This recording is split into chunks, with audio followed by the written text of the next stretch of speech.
BingX, a trusted global crypto exchange. Trade spot, futures, or copy top traders easily. Sign up via the link or referral code to get 30 USDT instantly, plus up to 1,500 USDT in bonuses for verification, deposit, and trading. New South Wales Parliamentary Speaker Greg Piper has revealed a deeply concerning breakdown in communication and oversight, detailing how a request to move a planned neo-Nazi protest away from the state's parliament was rebuffed by internal security. The revelation casts a stark light on how a rally carrying a venomous message was allowed to unfold on the steps of a key democratic institution, sparking significant public outcry and questions about accountability. Piper, the independent member for Lake Macquarie, stated he was made aware of the impending neo-Nazi gathering on Saturday, the day before it occurred, through a staff member who had been informed by Parliamentary Security Services themselves late on Friday afternoon. Despite his immediate concerns, an explicit request was made to the Parliament's internal security apparatus, not the police, to shift the protest's location from directly outside the building's prominent facade.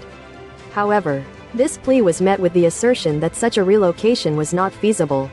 This admission by the Speaker surfaces at a critical juncture, following repeated media conferences by NSW Premier Chris Minns and Police Commissioner Mal Lanyon, where both were demonstrably unable to pinpoint responsibility for permitting the rally to proceed.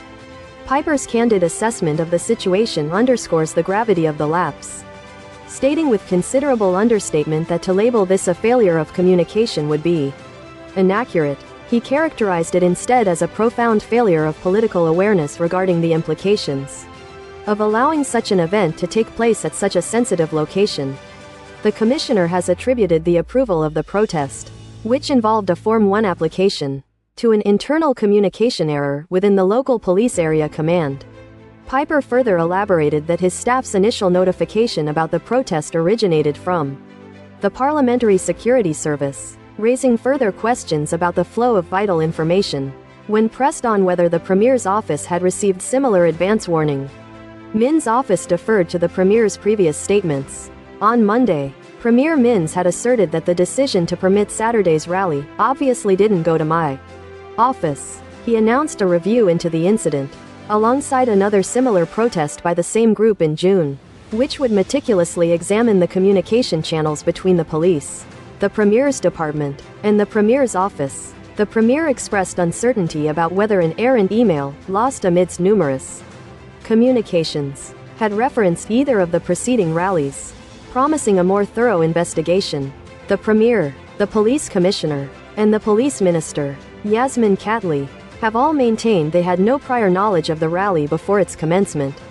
Following the unsuccessful attempt to relocate the protest, Speaker Piper took additional steps, requesting that further security personnel, including special constables, be present during the rally, emphasizing a desire to ensure there were people around.